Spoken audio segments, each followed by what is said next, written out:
ఒకప్పుడు ఈ యాడ్ వచ్చేదండి ఎక్కువ. ఇట్స్ గాన్, ఇట్స్ గాన్ అని.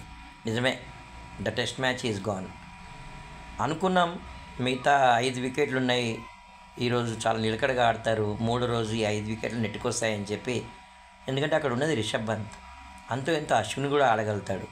వీరు ఎంత పోరాటం చేసినప్పటికీ ఎలాంటి పరుగులు జోడించకుండానే రిషబ్ పంత్ ఈరోజు అవుట్ అయిపోయాడు. దాని తర్వాత వికెట్లు అనేవి కాసేపు అలా పోరాటం కనిపించినప్పటికీ కీలకమైన బ్యాట్స్మెన్లే ఆడలేనప్పుడు ఈ టెయిలెండర్స్ ఎవరైతున్నారో వాళ్ళు ఎంతకని వికెట్లు పడకుండా కాపాడగలుగుతారండి. దీనిపైన చర్చ అయితే బాగానే జరుగుతుందండి.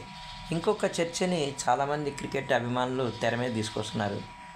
ఏదైనా కెప్టెన్సీ లోపం ఉందా అని చెప్పి కూడా మనకు అనిపిస్తుంది అనమాట. టూ మచ్ క్రికెట్ కూడా ఒక్కొక్కసారి అంటే క్రికెటర్స్కి అసలు గ్యాప్ లేదండి. ఒక మ్యాచ్ తర్వాత ఒక మ్యాచ్, మొన్నటి వరకు మనం చూసాం న్యూజిలాండ్తో మ్యాచ్, ఇమ్మీడియట్గా మళ్ళీ మనం చూస్తున్నాం ఆస్ట్రేలియాతో మ్యాచ్. ఈ విధంగా అంటే క్రికెట్ని అభిమానించే వాళ్ళు ఉన్నారు, వాళ్ళు ఏ దేశం ఆడినా కంపల్సరీ ఆ మ్యాచ్లు చూస్తూనే ఉంటారు. ఇప్పుడు మళ్ళీ చూడండి ఐపీఎల్ సీజన్ అనేది స్టార్ట్ అయిపోతూనే ఉంటుంది, అదొక 3 months అనమాట. అంటే క్రికెటర్కి విశ్రాంతి అనేది ఎక్కడుందండి?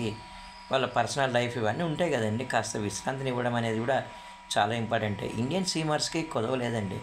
ఇప్పుడు షమీ కూడా టీంలో జాయిన్ అవుతున్నాడు అని చెప్పి ఒక టాక్ అయితే బలంగానే వినిపిస్తుందండి.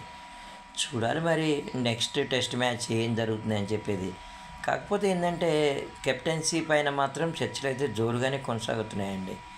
ఇంకొక వాదన ఏంటంటే ఎప్పుడో ఒకప్పుడు బాగా ప్రతిభ చూపించి ఇప్పుడు ప్రతిభ లేని ఆటగాళ్ళు కేవలం సీనియర్లు అనే విషయంలోనే ఎందుకు టీంలో కొనసాగించాలి అని చెప్పి, లేదా వాళ్ళంతటా వాళ్ళే రిటైర్మెంట్ ప్రకటించే ఆస్కారం ఉందా అని కూడా చూసేవాళ్ళు కూడా లేకపోలేదని నాకైతే అనిపిస్తుందండి.